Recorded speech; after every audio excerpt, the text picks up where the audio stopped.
Hi friends, how are you? I'm Kalpana Divakar, teaching in Nanada English School, and here I'm going to share some information about the science syllabus or the science paper, how to write the science paper, what is the syllabus, what is the mark distribution in this PPT. You can observe or you can learn many things. You can understand how to manage the time while solving the papers, from where you will get the papers of science, every information you will get it. So let's start about the science syllabus. CBSE board basically gives the code to each and every subject to identify or to write on the answer sheet. Because children, why I'm sharing all these things? Because you people have to write the subject code on the answer sheet. That's why remember that science subject has 086 code over there. Okay. Now, if you see the syllabus is bifurcated into chemistry, physics, and biology. Chemistry, 4 chapters, biology, 4 chapters, along with one EVS chapter is there, and physics, the 4 chapters are there. This is the chapters are divided into units. Chemistry का जो है वो chemical substances ये unit के अंदर consider किया जाता है. बायोलॉजी के जो 4 चैप्टर है, life processes, control and coordination, metal non metal, वो वर्ल्ड ऑफ लिविंग के अंदर कंसिडर होता है. एंड आर एनवायरनमेंट जो अलग से यूनिट, आर एनवायरनमेंट जो है ईवीएस का जो चैप्टर है वो अलग से यूनिट में कंसिडर होता है. तो फिजिक्स के जो 4 चैप्टर है वो 2 यूनिट में कंसिडर होते हैं कि एक तो है इफेक्ट ऑफ इलेक्ट्रिक करंट और दूसरा होता है नेचुरल फिनोमेना. ऐसे कुल मिला के हर यूनिट को मार्क्स का डिस्ट्रीब्यूशन किया गया है. जैसे केमिस्ट्री का जो यूनिट है वो 25 मार्क्स कैरी करता है, बायोलॉजी का 25 मार्क्स कैरी करता है और फिजिक्स का भी 25 मार्क्स कैरी करता है. बस जो आर एनवायरनमेंट है उसको अलग से 5 मार्क दिए गए, इस वजह से थोड़ा सा बायोलॉजी का वेटेज ज़्यादा होता है, दैट इज़ 30 मार्क्स. ऐसे आपको 80 मार्क्स का पेपर 3 घंटे में सॉल्व करना रहता है. अगर पेपर का देखा जाए स्ट्रक्चर तो किस तरीके से होता है, तो section A B C D and E is there. तो जिसके अंदर सेक्शन ए के अंदर 16 यानी कि 16 MCQs रहेंगे, जिसको 16 every question carries 1 mark and plus 4 assertion and reasoning will be there. In this way, the section A carries 20 marks. At the same time, section B, which carries 12 marks, in that every question carries 2 marks. ऐसे total 6 questions रहेंगे. यानी कि section B में कितने questions रहेंगे, 6 questions रहेंगे और हर एक क्वेश्चन को 2-2 मार्क्स. ऐसे सेक्शन बी 12 मार्क्स का हो जाता है. उसी तरीके से section C is also there. Section C के अंदर टोटल 7 क्वेश्चंस रहेंगे, जिसके अंदर आपको 2 इंटरनल चॉइसेस रहेंगे और हर एक क्वेश्चन को 3-3 मार्क रहते हैं. तो ऐसे टोटल 6 सेक्शन सी 21 मार्क्स का हो जाता है. वैसे ही थोड़े लेंथी आंसर्स लिखने पड़ते हैं, लॉन्ग आंसर्स लिखने पड़ते हैं, जो कि सेक्शन डी में आता है, जो 15 मार्क्स का है.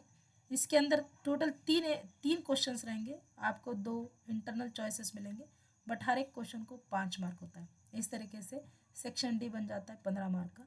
वैसे ही सेक्शन ई जो है वो जो केस बेस्ड या data based competency based questions रहेंगे, जिसके अंदर 3 क्वेश्चंस रहेंगे और हर एक क्वेश्चन को 4 मार्क्स रहेंगे. आपको इसके अंदर एक ही इंटरनल चॉइस मिलेगा. इस तरीके से सेक्शन ई 12 मार्क का हो गया, सेक्शन डी 15 मार्क का हो गया, सेक्शन सी 21 मार्क्स का हो गया, सेक्शन बी जो है वो 12 मार्क्स का है, and the section A carries again 20 marks. In this way, you people have to write the total 80 marks question paper in 3 hours. Now here some distribution is there. This is a tentatively idea is there which question is there on what. Simply if you see the first question is there on chemistry, it will be based. पहले तो 20 questions तो MCQs के ऊपर रहेंगे. It may be the randomly और sometimes they may follow the sequence. MCQs के अंदर थोड़ा ट्विस्टिंग रहेगा, कभी डायग्राम दिए जाएंगे तो कभी आपको कुछ डाटा दिया जाएगा, या तो फिर असर्शन रीजनिंग रहेगा, या मैच द फॉलोइंग भी रह सकते हैं, पर उसके आंसर के साथ आपको ऑप्शंस लिखना पड़ेगा. ये थोड़ा सा ये आइडिया आपको देखना पड़ेगा. जैसे 21-22 क्वेश्चन जो है वो केमिस्ट्री, फिर फिजिक्स के ऊपर, फिर 23 क्वेश्चंस अगर देखा जाए तो वो लाइफ प्रोसेसेस के ऊपर रहेगा. 23 एंड 23 इसको आपको ऑप्शन मिलेगा, जो भी दोनों भी लाइफ प्रोसेसेस के ऊपर रहेंगे. सेम वे क्वेश्चन नंबर जो 24 है, that may be again very short, it may be based on the light chapter. 25 को और एक बार आपको ऑप्शन मिलेगा जो इलेक्ट्रिसिटी या magnetic effect of electric current पे रहेगा. यानी कि 24th एंड 25th ये दोनों भी क्वेश्चन फिजिक्स बेस्ड रहेंगे। जो 26 क्वेश्चन रहता है वो हमेशा आर एनवायरनमेंट पे रहेगा, that is food chain and food web. Again you can see the कैसे डिस्ट्रीब्यूशन किया जाता है मार्क्स का, ब्रेकडाउन कैसे किया जाता है। एक अगर हम एग्जाम्पल लेते हैं, let's see question number 26 suppose, which is based on the our environment, and again in that the point is there, the food chain and the food web is there। जैसे देखा जाए तो अगर ऐसे भी पूछ सकते हैं कि जो डिस्ट्रीब्यूशन है 2 मार्क का, एक एक मार्क का भी हो सकता है, और एक क्वेश्चन 1 मार्क का रहेगा और दूसरा क्वेश्चन आधे आधे मार्क का रह सकता है। हर तरफ हर सेक्शन में ऐसे ही होता है। अगर 3 मार्क का क्वेश्चन है तो इसका डिस्ट्रीब्यूशन ए बी सी जो एक एक मार्क का रहेगा, या तो फिर एक क्वेश्चन 2 मार्क का रहेगा और एक क्वेश्चन 1 मार्क का रहेगा, या तो 3 questions may have 1 3 questions, so that may be the internal, or you can say the breakdown of the marks is there। Again if you see the question number 27 is there, which has 3 marks, and in that it may be the possibility is there, the first question carries total 1 marks, in that sub questions are there, question number 27, in that sub questions are there a b and c, but question number 27a which has 1 mark, question number 27b it may have 1 question but in that half of mark is there, so the distribution is there। Same way question number 27 again same question is there, but the bit is there, that is a c, that it may carries again 1 mark, so the 3 marks question may distributed as 1, then second question half of, and third question may be again 1। it may, the sequence may change, कभी कभार तो ऐसे भी होगा कि पहला question half of mark का होगा, दूसरा और तीसरा क्वेश्चन एक एक मार्क का हो सकता है। Same way it happens with the section D, section E also. जैसे मान लो सेक्शन डी का क्वेश्चन है जो कि 5 मार्क का क्वेश्चन होता है, we can see question number 32 here suppose, it may be based on the electric current, Ohm's law and the electricity, जिसके अंदर देखो आप कि 5 मार्क का क्वेश्चन है, तो that may carries 1 question is there, और एक एक मार्क के 5 क्वेश्चन रहेंगे, या तो फिर 3 मार्क का एक क्वेश्चन रहेगा, 2 मार्क का एक क्वेश्चन रहेगा। इस तरीके से डिस्ट्रीब्यूशन किया जा सकता है। और कभी कभार 2-2 मार्क के 2 क्वेश्चन और 1 क्वेश्चन, यानी कि 5 मार्क का अगर क्वेश्चन अगर हम देखते हैं तो डिस्ट्रीब्यूशन में भी a full 5 mark question will be there, otherwise a distribution is there 1-1-1, ऐसे 5 बिट रहेंगे, या तो फिर 2 बिट रहेंगे, एक रहेगा 3 मार्क का, दूसरा रहेगा 2 मार्क का, ऐसे डिस्ट्रीब्यूशन किया जा सकता है। This is a in short oral idea is there, what question will be of what type question is there। You can see question number 35 again which is a long answer question is there which carries 5 marks। 34 को आपको option मिलेगा, 35 को option नहीं मिलेगा, but again in that the sub bits are there, sub bits are there. You can see A B C D E, ऐसे 5 bits रहेंगे जो how do organisms reproduce, इसके ऊपर रहेगा। इस तरीके से एक टेंटेटिवली आइडिया दी जाती है कि कौन सा क्वेश्चन कौन से चैप्टर के ऊपर बेस्ड रहेगा, और internal breakdown of the marks. Now 1 question if carries 5 marks, how the internal breakdown is there, if it is of 3 marks, how the internal breakdown of the marks is there। So in this way this is a short idea is there। Again last one I can share with you, that is question number 38 39, which is a database or the competency based question is there। Most of the times it is based on the heredity chapter, in that the Mendel's laws are there, that is monohybrid and dihybrid laws are there। ये तो question बहुत easy होता है, जिसके आपको अंदर option भी मिलेगा। देखो यहाँ पर ए बी सी जो ऑप्शन दिया गया है क्वेश्चन नंबर 38 को, जैसे 1 मार्क का क्वेश्चन है, दूसरा भी 1 मार्क का क्वेश्चन है, ऐसे हो गए 2 मार्क, और जो तीसरा क्वेश्चन है that may carries the half mark is there. तो in this way the 4 mark का जो क्वेश्चन है इस तरीके से भी डिस्ट्रीब्यूट किया जा सकता है। पहले 2 क्वेश्चन 1-1 मार्क के, और जो थर्ड वाला क्वेश्चन है that may carries half mark. So children please read the question very very carefully. अगर आपको क्वेश्चन समझ में नहीं आ रहा है तो आप 2 बार रीड करो, और अगर लेंदी क्वेश्चन है तो उसको स्प्लिट अप करो, जहाँ स्प्लिट अप होता है वहाँ एक लाइन खींचो, और फिर बाद में उसका आंसर लिखो, फिर आगे का क्वेश्चन पढ़ो, फिर उसका आंसर लिखो। इस तरीके से क्या हो जाएगा ना कि आपका कोई बिट छूटेगा नहीं। अगर कोई बिट छूट जाता है तो then we may lose the marks. देखो आधा आधा मार्क अगर क्वेश्चन भी छूट गया तो then we can lose 1 mark, and we have to struggle for half of mark also। so that we can get out of marks over there. In this way, the distribution, internal distribution of the internal breakdown of the marks is there. Okay. Now, you can see the syllabus as we have discussed already about that, but how the distribution is there. No doubt, 80 marks theory paper is there and 20 marks internal assessment is there. Internal assessment जिसके अंदर आपका lab manual consider किया जाता है, portfolio जिसके अंदर आपका written part रहेगा, जैसे क्लास वर्क है या फिर आप वर्कशीट सॉल्व करते हो वो है, and the subject enrichment in that the practical work, ये जो लैब मैनुअल है, and the periodic assessment that is a 10% is there. ऐसे अगर आप 80 मार्क्स का पेपर सॉल्व करते हो तो 20 मार्क्स का डिस्ट्रीब्यूशन कैसे होता है ये भी यहाँ पर मैंने आपको दिखा दिया है। जैसे पीरियडिक असेसमेंट, टोटल अगर 2 पीरियडिक टेस्ट लिए गए तो उसका एवरेज निकाला जाएगा, and the student enrichment, practical work, lab manual के मार्क्स कंसिडर किया जाते हैं, and the portfolio in which the class work and the worksheets are there. Now how to do the studies. पहले तो सबसे पहली बात ये याद रखनी कि कोई रेफरेंस बुक के पहले जाना नहीं, पहले पूरा के पूरा टेक्स्ट बुक थरोली प्रिपेयर करना है, each and every. Okay, and you can get the notes from CBSE online, you can get the ample of sample papers from the you can say the from the online।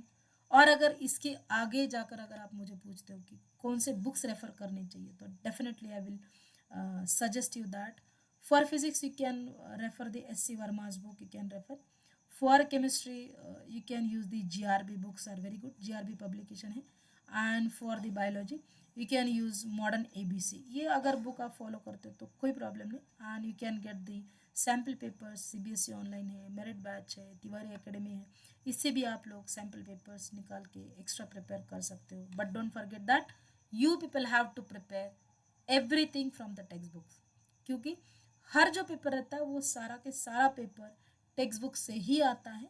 Only 10% CBSE exemplar से आता है।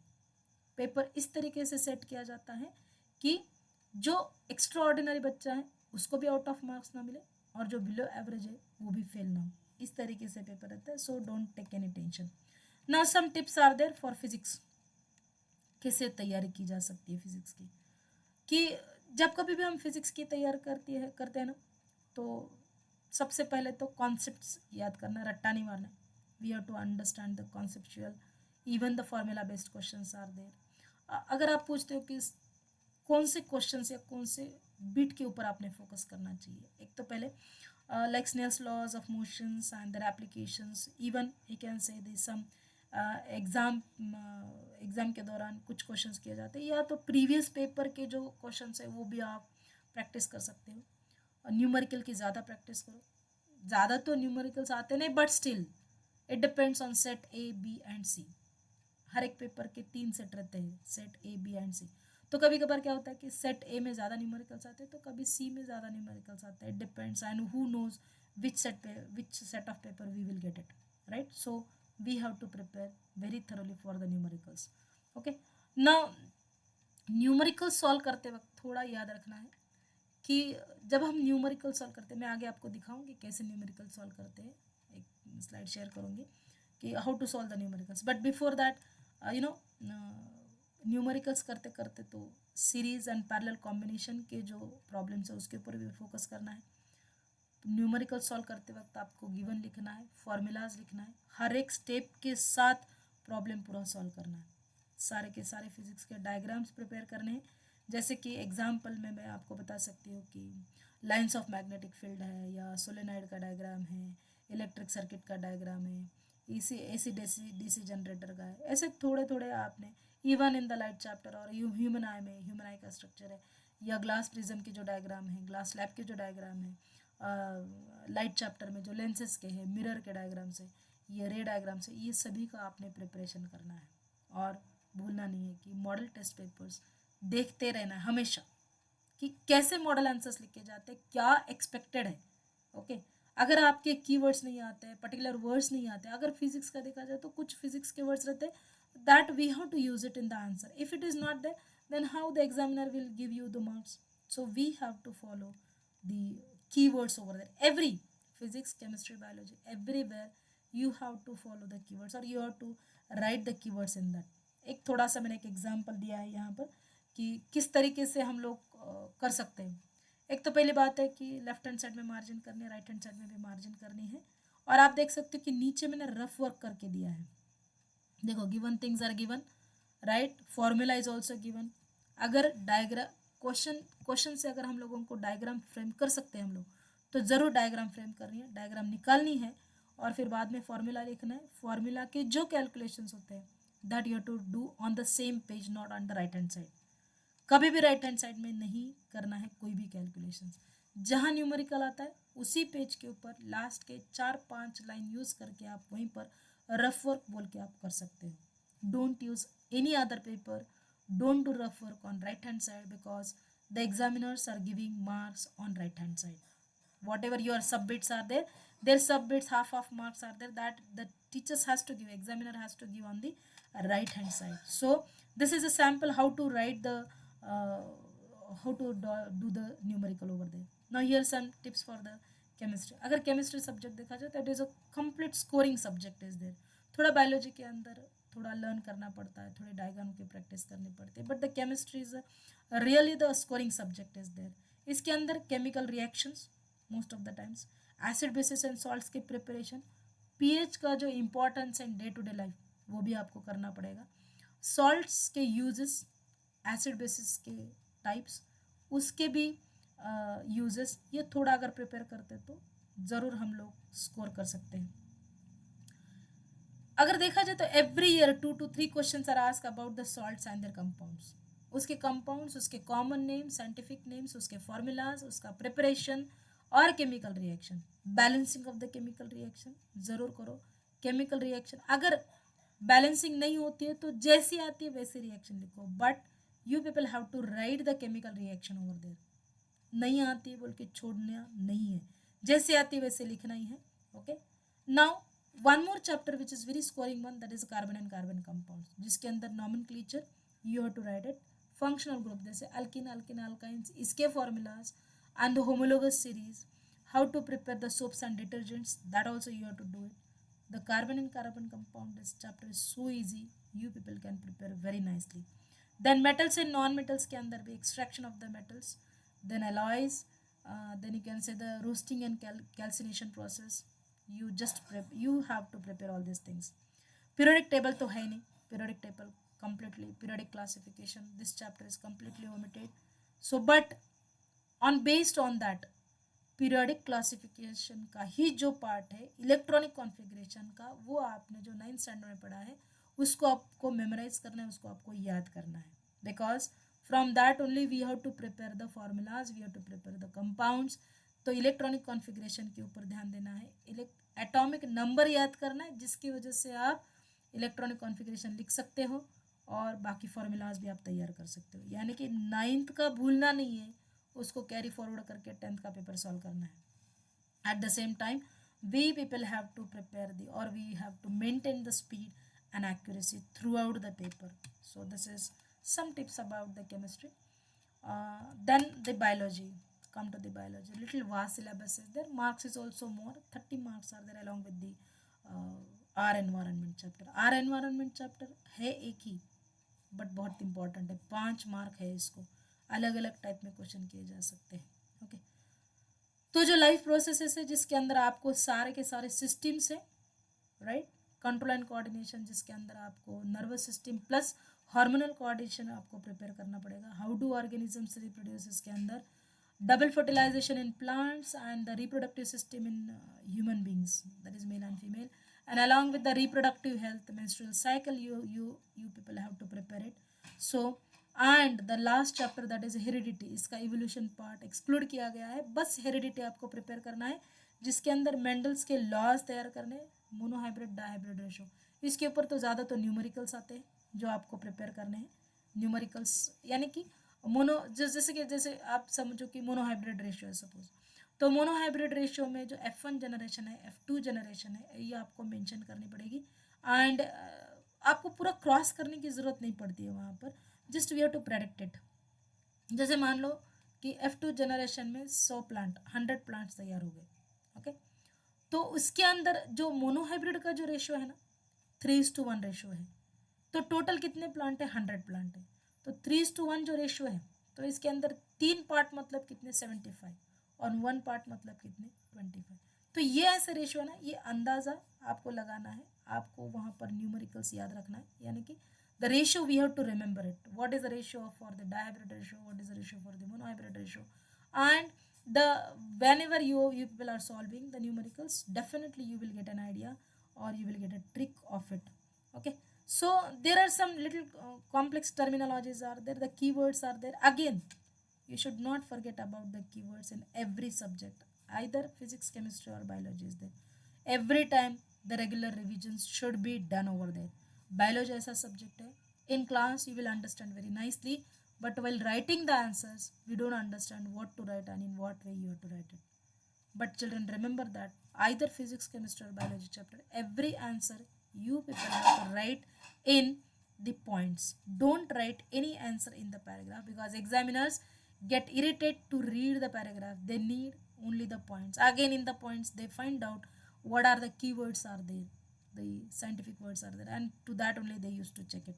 Okay, so this is the complex, some terminologies are there, so you have to memorize it, you have to learn it. And one more important part is that is our environment is there. In the our environment, micro organisms के ऊपर हमेशा एक ना एक question रहता ही है, food chain, food web के ऊपर भी एक ना एक क्वेश्चन रहता ही है। और जब कभी भी आप माइक्रो ऑर्गेनिज्म का क्वेश्चन लिखते हो तो गो टिल द एंड, यानी कि जो क्वेश्चन किया जाता है it is regarding with us, यानी कि ह्यूमन बॉडी के बारे में, ह्यूमन बींग्स के लिए क्वेश्चन किया जाता है, तो go for the till last answer. Okay, ये हमेशा क्वेश्चन किया जाता है, what is the role of micro organisms in the food chain, in the food web और इन द एनवायरनमेंट। ऐसे जो कुछ पर्टिकुलर क्वेश्चन है वो पूछे जाते हैं। Even in the our environment if you see that the 10% energy law is there. जैसे कि आप ये समझ सकते हो कि जैसे फूड चेन है और इसके अंदर फ्रॉम प्राइमरी लेवल यानी producers to top consumers, how the energy is transferred in the 10%। At the same time biomagnification is there, and the last part जो है CFC का या ओजोन डिप्लेशन का, वो भी भूलना नहीं है। सो द आर एनवायरनमेंट को निग्लेक्ट नहीं करना है। चैप्टर ईजी है बट स्कोरिंग है, so we have to prepare it. Okay, and if you see in what you can say the control and coordination chapter is there, जिसके अंदर hormones है और हार्मोन्स की फंक्शंस ये ज़रूर याद करना है। और कुछ एंडोक्राइन ग्लैंड्स की पढ़ाई करनी है, उसका लोकेशन, उसका स्ट्रक्चर एंड उसका function, that is the endocrine gland studies there. And how do organisms reproduce के अंदर male and female reproductive system, in that basically their functions they can ask, यानी कि male and female reproductive system के जो कुछ part दिए जाएंगे और उसके आपको फंक्शंस लिखने पड़ेंगे। इस तरीके से भी क्वेश्चन किए जा सकते हैं। Double fertilization in a plants twice a time, how it occurs, the sequence questions can be asked, यानी कि डबल फर्टिलाइजेशन के अंदर जो भी प्रोसेसेस है, जो भी सीक्वेंस है, वो आपको सीक्वेंस से लिखना पड़ेगा। Okay, so in a biology comprises several complex diagrams, तो diagrams are very important again scoring subject. आप जब कभी भी डायग्राम निकालते हो तो ज़रूर ध्यान रखें, जो डायग्राम का टाइटल होता है वो नीचे होना चाहिए, लेबलिंग राइट हैंड साइड में होनी चाहिए और पूरी डायग्राम प्रॉपर प्रपोर्शन में बॉक्स में होनी चाहिए। Always be remember all these things. Diagram, it should not be so big and not so small. It should be in a proper proportions. So do practice to draw the diagram. Habit लगानी है, एक बार देखने के बाद diagram याद रखनी है। और अगर हम उसके अंदर कुछ ट्रिक्स याद रखते हैं या सीक्वेंस के साथ अगर हम याद रखते हैं ना, तो डायग्राम डिफिकल्ट है नहीं। यानी कि कुछ डायग्राम्स ऐसे जैसे फूड चेन जिसके अंदर सीक्वेंस है तो आप याद कर सकते हो, जैसे हार्ट की डायग्राम है जिसके अंदर आपको अगर पता है कि फोर चेम्बर होते हैं जिसके अंदर एक मेम्ब्रेन होता है, तो राइट पार्ट से क्या निकल के आता है, लेफ्ट पार्ट से क्या निकल के आता है। If you know the sequence, if you know the diagram, definitely we can draw it with accuracy also. So a biology, again, if you study well then it is a scoring subject, and if you not study well, a biology is literally a difficult subject is there. Okay, so this is some tips about the biology, general tips are there while solving the paper। और यह paper को जाने के पहले कुछ कुछ हम लोगों को क्या क्या याद रखना है। So I will read some points over here to be followed before the exam, यानी कि जो जनरल टिप्स है एग्जाम के पहले फॉलो करना है, वो टाइम पर नहीं। Student must not touch any new topic before the exam day. मान लो हमारे न्यूमेरिकल्स तैयार नहीं हुए हैं सपोज, या किसी एक चैप्टर के ऊपर के न्यूमेरिकल्स आपके रह गए तैयार करना, या तो फिर किसी चैप्टर जैसे मान लो बायोलॉजी का है कि आपका डबल फर्टिलाइजेशन इन प्लांट्स हुआ ही नहीं है, तो वो लो ही मत आप हाथ में, प्रिपेयर ही मत करो उसको, छोड़ दो। अगर उसके ऊपर क्वेश्चन आता है तो छोड़ दो वो क्वेश्चन, उसके ऊपर जो ऑप्शंस आएगा उसको लिखो, because you are getting the option, internal choices are there and go for that questions, okay. So no, don't take any new topic to prepare on the same day on the exam day, okay. Students should revise the notes that have created during the preparation. Children, I always used to tell, whatever the running notes are there, you write down on the textbook itself. It means whenever you are reading the textbook, that time you have your running notes over there and you can revise that also, okay. Otherwise some children are that they used to prepare the notes on paper and they always keep it with them, so that is also the best way. Whatever your notes are there, you can revise that, and now on the same exam day, no need to read the thorough books. अगर आप notes भी पढ़ लेते हो, that is also more sufficient. And don't worry, don't take any tension of an exam. Relax रहो, cool रहो, okay. और paper को जाने के पहले तो proper sleep we have to take, otherwise we will sleep in the paper only, isn't it? So take proper sleep at night before the exam day and be relaxed and go for with confidence solve the paper. One more thing is that the student should make sure that they have not skipped any important topic from the syllabus. जो भी important topic है ना उसको छोड़ना नहीं, वो सब prepare करना ही है. और एक बात कि जो अब जब हम क्वेश्चन पेपर सॉल्व करते हैं ना, तो ऐसा कौन सा भी क्वेश्चन नहीं रहना चाहिए कि मैंने वो अटेम्प्ट नहीं किया है. Each and every question the child has to attempt, each and every question, चाहे वो गलत हो करेक्ट हो कुछ भी हो, पर हर एक क्वेश्चन अटेम्प्ट करना है, वो क्वेश्चन नंबर लिख के आना ही है. And one more thing is that while writing the question paper, while solving the answers on the answer sheet, try to write all the answers with the sequence. ऐसे नहीं होना चाहिए कि एक क्वेश्चन सेक्शन बी का लिखा है तो एक क्वेश्चन सेक्शन डी का लिखा है. प्लीज ऐसे मत करो. ऐसे टाइम पर evaluators get irritate and they may deduct the marks. It is completely dependent on the mood of evaluators because they have to check many papers in a day. हर दिन उनको एक टारगेट दिया जाता है, वो उस दिन कंप्लीट करना ही रहता है. तो हम लोग क्यों इरिटेट करें ना उनको. तो सारे के सारे क्वेश्चंस आप लोगों ने सीक्वेंस के साथ फॉलो करना है. अगर सेक्शन सी स्टार्ट किया ना तो पूरा के पूरा सेक्शन सी ही सॉल्व करो. अगर सेक्शन डी शुरुआत में किया तो पूरा सेक्शन डी ही सॉल्व करो. कोई प्रॉब्लम नहीं, सेक्शन में ऊपर नीचे कर सकते हो, बट सेक्शन सी को अगर स्टार्ट किया ना तो पूरा के पूरा वही कंप्लीट करो. आपने अगर लास्ट में एमसीक्यूज किए तो कोई प्रॉब्लम नहीं, पर सारे एमसीक्यूज वहीं पर आने दो, एक ही जगह पर आने दो. यहाँ पर एक एमसीक्यूज और लास्ट में एक एमसीक्यूज, ऐसे नहीं चलेगा. Okay, so the section wise you have to solve. एक सेक्शन लिया तो पूरा के पूरा वही कंप्लीट करना है. Please remember all this tips, right. Now the tips for the question paper now, okay. Just now we have discussed some tips. Again, write question number properly. कुछ कुछ बच्चों को आदत रहती है, देखो क्वेश्चन रहता है नंबर में और बच्चे लिखते हैं रोमन नंबर में. ये नहीं करना है, okay.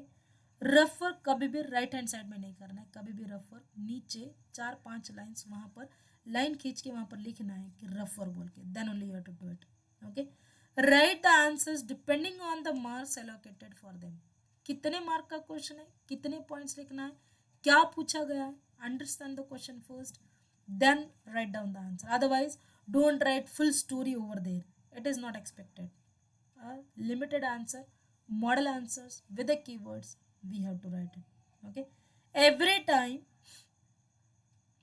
Do not get stuck. अब अभी देखो, do not get stuck on any particular question. मान लो हम लोग क्वेश्चन सॉल्व करते करते आ रहे और 26 क्वेश्चन पे हम लोग अटक गए, मान लो ऐसे, तो वो नहीं आ रहा बोल के डिमोरलाइज नहीं होना है. वो उसी के ऊपर अटक के नहीं, क्यों नहीं याद आ रहा, क्यों नहीं याद आ रहा, ये कभी नहीं करना है. नहीं आ रहा है ना तो क्वेश्चन नंबर 26 एज डाल दो. 5-6 लाइन, जितने भी लाइन्स लगते हैं, ऐसे लगता है आपको तो उतने लाइन्स छोड़ दो, आगे के पेज पर चले जाओ. Otherwise you skip that question and you can write that question at last. ये भी कर सकते हो आप लोग, okay. Every time you people have to keep eye on time. मैं आपको आगे चलकर बताने वाली हूँ कि कैसे टाइम मैनेज करना है, पर हर बार टाइम देखते रहना है कि कितने क्वेश्चंस रह गए और कितना टाइम रह गया, ये दोनों भी मैच करते करते करते पेपर फिनिश करना है। Okay, the diagrams wherever it is necessary, कभी कभार ऐसे हो जाता है कि किसी क्वेश्चन में डायग्राम्स मेंशन नहीं रहते but there is a diagram is expected. ऐसे कौन से क्वेश्चंस रहते हैं, जैसे डिस्क्राइब है, एक्सप्लेन है, राइट शॉर्ट नोट है, और जहाँ जहाँ आपको लगता है कि यहाँ डायग्राम निकाल सकते तो ज़रूर सारे डायग्राम्स निकालो। Okay, now at last I can say कि जब कभी भी आप पेपर लिखते हो तो अच्छी हैंड राइटिंग में पेपर लिखो, ताकि इवेल्युएटर एग्जामिनर भी आपके हैंड राइटिंग से खुश हो जाए। Okay, now how to manage the time, it's very important. Now जो पहला सेक्शन है वो 40 मिनट्स में कंप्लीट करना है। हर क्वेश्चन को, हर एमसीक्यूज को अगर आपने 2 मिनट भी दिए तो भी ये बहुत कुछ है। It's a maximum time is given. 40 minutes for MCQs is more than sufficient. अगर आपको बहुत इजी गए एमसीक्यूज तो you can reduce your time there also. Section B जो है, जिसके अंदर आपको हर एक क्वेश्चन को कितना टाइम लगाना है, ओनली 4 मिनट्स। ओके, कितने क्वेश्चन है, 5 क्वेश्चन है, ऐसे टोटल 20 मिनट्स आप ले सकते हैं सेक्शन बी सॉल्व करने के लिए। उसी तरीके से सेक्शन सी भी आप 30 मिनट्स के अंदर अंदर पूरा सॉल्व कर सकते हो। हर क्वेश्चन के ऊपर आप 5 मिनट लगा सकते हो। इस वजह से पहले स्लाइड में भी मैंने बोला था कि keep watch on the keep your eyes on your watch, हमेशा देखते रहो घड़ी कि कितना टाइम लग गया, मैंने एक क्वेश्चन कितने टाइम में सॉल्व किया। जो सेक्शन डी है, जो अगेन आप लोग 40 मिनट्स में सॉल्व कर सकते हो, तो देखो हर क्वेश्चन के ऊपर आप 10 मिनट लगा सकते हो। ओके, जो लास्ट सेक्शन सी है, that you can manage in 30 minutes, right.